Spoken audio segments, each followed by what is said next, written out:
Iran के पास ऐसा हथियार है कि पूरी दुनिया के पास वो हथियार नहीं है।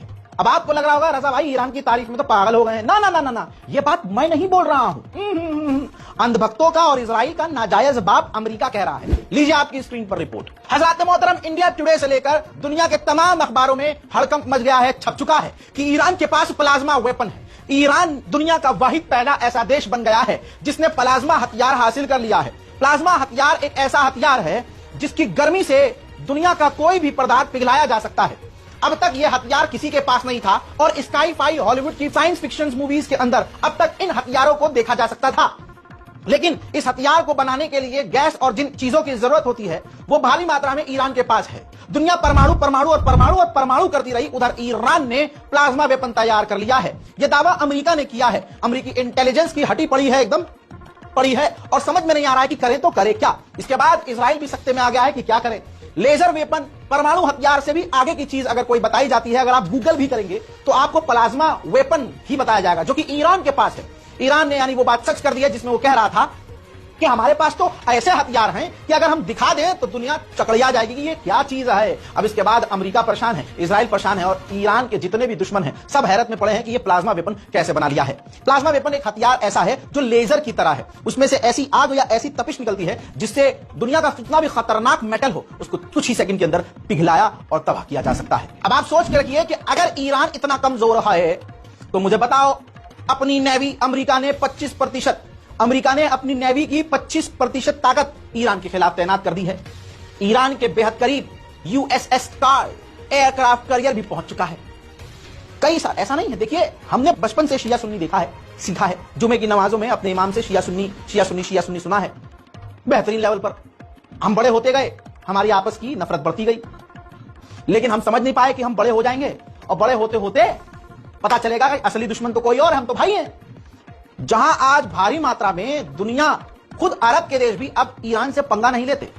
फिलिस्तीन के लोग ईरान को शुक्रिया अदा करते हैं। भाई फिलिस्तीन के लोग सुन्नी हैं, लेबनान के लोग भारी मात्रा में सुन्नी, सीरिया के लोग भारी मात्रा में सुन्नी, तवज्जो है। लेकिन उनके लिए लड़ने मरने और अपना नुकसान करने वाला ईरान शिया मुल्क। यह चीज अब इंटरनेट के जरिए जब सुन्नियों को समझ में आई, हम जैसे तमाम लोगों को समझ में आई, तो हम लोगों ने ईरान को उसके धर्म या उसके धार्मिक मानसिकताओं के ऊपर एक्सेप्ट नहीं किया, हमने उसको जियो पॉलिटिक्स के लेवल पर कबूल किया कि हाँ इसकी पॉलिटिक्स अच्छी है। बंदा नहीं झुकता तो नहीं झुकता, कुछ भी हो नहीं। जहां हमने अरब और ईरान को कंपेयर किया, दुनिया ने देखा, महसूस किया कि भाई अरब की जो ये गवर्नमेंट है ये सही नहीं है भाई। खासकर फिलिस्तीन के मामले में सब क्लियर हो गया। लेकिन इसके बावजूद अभी भी भारत, पाकिस्तान, नेपाल, बांग्लादेश में ऐसे तथाकथित मुसलमान हैं जिनको ईरान का नाम पसंद नहीं है। क्यों? क्योंकि उनकी मां ने उनको दूध पिलाते ही सिर्फ शिया और दूसरी कम्युनिटी माइनॉरिटी से नफरत करना सिखाया। आज हम कहां पर हैं भारत में, देख लो। ये मैं कह रहा हूं हमारे घर की लड़ाई है कि आप सहाबा पे लड़ो, पैगंबर पे लड़ो या किसी और पर लड़ो। हमारे वो घर के अंदर का है मामला। हम हैं तो सगे, दो सगे भाइयों में मार कुटाई हो जाती है, क्या रिश्ता खत्म हो जाता है? बुरे वक्त में वो एक हो जाते हैं। लाखों केसेस आपने खुद देखे होंगे, दो सगे भाई जिंदगी भर लड़ते रहे, हमेशा लड़ते हैं, 12 माह लड़ते हैं, लेकिन जब दोनों में से किसी की जान पर बनाती है ना तो दोनों ऐसे मिल जाते हैं कि दो जिस्म एक जान, और दुश्मन की ऐसी की तैसी की ऐसी कर देते हैं। लेकिन भारत के मुसलमान ईरान का नाम लेते नहीं। तो भाई एक बात बताओ, अरब के टट्टी, तुम्हारा अरब क्या कर रहा है? आज मोहम्मद बिन सलमान एक्शन में आ जाए, पूरी दुनिया का ईरान खुद सऊदी के आगे झुक जाएगा कि हाँ जी भाई साहब बहुत बढ़िया काम कर रहे हो, हम आपके साथ हैं, अप्रिशिएट करते हैं। जो आज ईरान की इमेज है लाख गुना वही काम करके सऊदी अरब की हो सकती है। तुर्की से उम्मीद थी ना दुनिया के तमाम मुसलमानों को, क्या मिला? बाबा जी का ठुल्लू। यही बात मैं सच बोल देता हूं और सच बात की लड़ाई है। सच बोलता हूं, सच बात की लड़ाई है। बस आकर यूं खबर सुनाकर चला जाऊं। लोग भाई जब यूट्यूबर बना तो मोहल्ले के लोगों को चुभने लगा, खानदान के लोगों को चुभने लगा। मुसलमानों की यह खासियत है कि अपने में से कोई तरक्की करता है तो सबके चूतर में कांटा चुभने लगता है। और हमारे यहां तो बहुत, मेरे आसपास तो बहुत ये हुआ।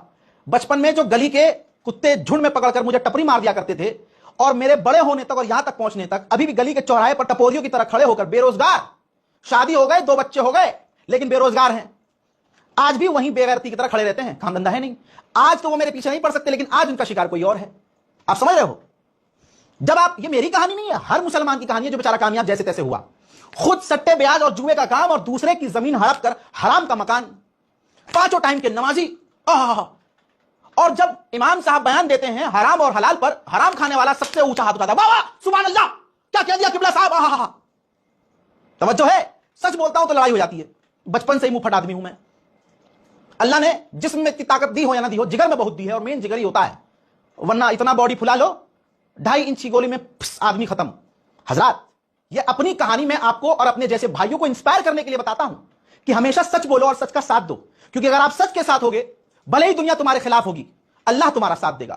میں بتاتا ہوں آج آپ کو, اسی ویڈیو میں بتاتا ہوں, میں ایسے گھر سے نکلا ہوں جس گھر کو ہمیشہ خاندان نہیں دبایا, ہمیشہ محلے نے. امام کے لڑکے کو تو, اور امام کو تو پہلی بار خلاصہ کر رہا ہوں, مولانا کے بیٹے کو, جی ہاں صحیح سنا, میں امام کا بیٹا ہوں, میرے باپ نے 27-28 سال ایک ہی مسجد میں امامت کی ہے اور آج بھی کر رہے ہیں.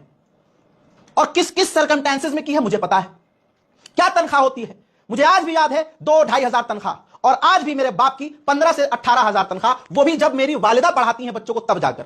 میرے ماں باپ مولون جسے آپ کہیں گے اور مولانا امام دونوں محنت کرتے ہیں, تب جا کر 18,000 2025 کی تاریخ میں تنخواہ ہے آج بھی. آپ سمجھ رہے ہو؟ اور آس پاس جتنی کمیٹیاں آئیں, جتنے لوگ آئے, سب نے یہی چاہا کہ اب تو ہم صدر سیکریٹری ہیں, مولانا وہی ممبر سے بیان دے جیسا ہم چاہتے ہیں. محلے کے جو موٹا چندہ دینے والے لوگ, انہوں نے یہ برداشت کبھی نہیں کیا کہ مولانا کا لڑکا اچھے اسکول, اچھے کالج, اچھے ہاسٹل میں پڑھے, یا مولانا کا لڑکا یہ سیمسنگ کا فون کیسے چلا رہا ہے, مولانا کا لڑکا یہ جینس پہن کے کچھ. یہ سماج کی وہ کمیاں بتا رہا ہوں, ہم مسلمانوں کی وہ کمیاں بتا رہا ہوں جو آج آپ میں سے کوئی ویڈیو دیکھ رہا ہوگا بیچارہ, وہ یہ جھیل رہا ہوگا. ہمیشہ دبا, یہاں تک کہ امام ہوتے ہوئے 5 وقت کی نماز میرا باپ 27-28 سال تک پڑھاتا رہا. برے وقت میں پھر بھی یہ قوم کھڑی نہ ہوئی میرے باپ کے ساتھ. پتا ہے آپ کو میں نے کیا کیا جھیلا ہے, اور یہاں تک کیسے پہنچا ہوں نہیں پتا. آپ لوگوں کو نہیں پتا, میں کبھی کہتا ہی نہیں. یہ چیز بھی میں نے اپنے باپ سے سیکھی. سہتے رہو, سہتے رہو, سہتے رہو, خاموش رہو تاکہ رشتے خراب نہ ہو. لیکن یہ سہتے سہتے بھی کون سے رشتے بچ گئے.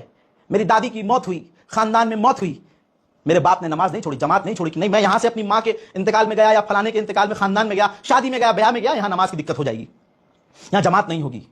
ملا کیا, تب بھی لوگوں کو مولانا کے لڑکے سے دقت. 28 سال میں ایک مکان نہ لے سکا میرا باپ, اور 28 سال کسی شہر میں رہ کر ایک جگہ کام کر کے ایک بندہ فلیٹ تک نہ لے سکے, تو دوستو وہ ایماندار ہے, یہ یاد رکھیے گا.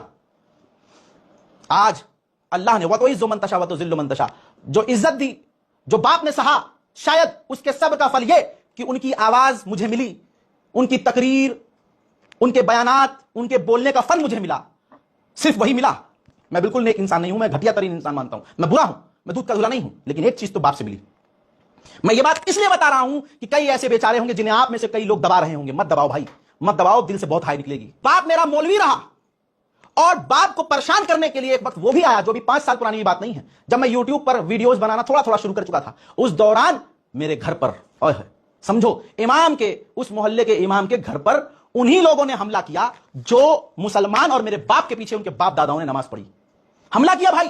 اگر میں ان کے اس وقت ہاتھ لگتا تو میرا قتل کر دیتے, اور بات رائی کے برابر چھوٹی, کیونکہ پیسہ تھا ان کے پاس, کمیٹی کے ممبر تھے وہ لوگ. دھمکایا گیا, ڈرا, اتنا پریشر, اتنا. ایک عزت دار آدمی اور خاص کر امام کا جب امامہ اور ٹوپی اچھالی جائے نا بھائی, تو اس کے لیے وہی زندہ موت ہوتی ہے. جیتے جی میرے باپ کو مار دیا ان لوگوں نے. آج بھی ان کی دماغ سے لے کر جسم, ان کے اوپر اٹیک جو ہوا وہ نسوں کا اٹیک ہوا. اب وہ ویسے نہیں رہے جیسے پہلے ہوا کرتے تھے. کس کی وجہ سے؟ 27 سال 28 سال ایک جگہ کام کر کے اس قوم نے, ان لوگوں نے میرے باپ کو کیا دیا اور مجھے کیا دیا؟ جو دیا اللہ نے دیا. آج وہی لوگ, میں یہاں تک پہنچ گیا ہوں, ان کو پسند نہیں ہے کہ یہ بول رہا ہے. یاد رکھنا, میں ہمیشہ اشارہ کرتا ہوں, مجھے غیروں سے خطرہ نہیں ہے, اپنوں سے خطرہ ہے. چاہے گھر پر پولیس آئے, چاہے اے ٹی ایس اٹھا کر لے کے جائے, چاہے کرائم برانچ اٹھا کر لے کے جائے, میرے محلے کے لوگوں نے اور ان خاص لوگوں نے جن کی طرف میں اشارہ کر رہا ہوں ہمیشہ خوشیاں ہی منائی ہیں. خوش ہوئے ہیں اندر گیا. خود کے بچے نٹھلے, آوارہ, بے روزگار اور غلط دھندوں میں لپت, جن کے ثبوت بھی میرے پاس, لیکن کبھی میں نے ان کی طرف پلٹوار نہیں کیا. اتنی طاقت, اتنی شہرت, اور اللہ نے اتنا نام دے دیا, اس کے باوجود میں ایک بار اشارہ کر دوں اور ایک بار ویڈیو میں بول دوں تو قانونی روپ سے بھی ان کا بیڑا غرق ہو جائے گا, اور سماجک روپ سے بھی ان کا بیڑا غرق ہو جائے گا. بزنس تو ٹھپ ہوگا ہی. میں کیا کر سکتا ہوں وہ مجھے پتا ہے, لیکن کبھی میرے باپ نے مجھے یہ نہیں چاہا کہ میں بدلہ لینے کی نیت سے کوئی عمل کروں, اس میں کامیابی کبھی نہیں ملے گی.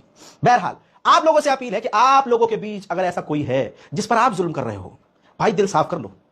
ہائے لگے گی بہت بری, اور وقت پلٹتا ہے, وقت یہی بات ہے, وقت پلٹتا ہے. میں خود آج کھلا, میں تو چپ ہوں, خاموش ہوں, بلکہ میں بالکل وہی رننیتی, انٹرنیشنل پالیسی اپنی زندگی میں اپناتا ہوں. میں ہوں طاقت میں, میرے پاس بہت اچھے سورسز ہیں, चाहे प्रशासन हो, चाहे सरकार हो, चाहे नेता हो, चाहे दूसरा वाला हथकंडा हो। लेकिन मैं अपनी ताकत का कभी गलत इस्तेमाल नहीं करूंगा जब तक ये सामने से मुझसे पंगा नहीं लेंगे।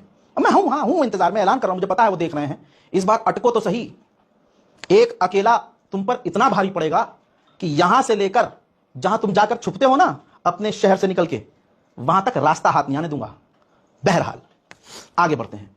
फिर से कह रहा हूं, लड़कियां भी हैं हमारी कौम में, लड़के भी हमारी कौम में जो बेचारे सही काम कर रहे हैं, मेहनत कर रहे हैं, मत करो उन्हें परेशान।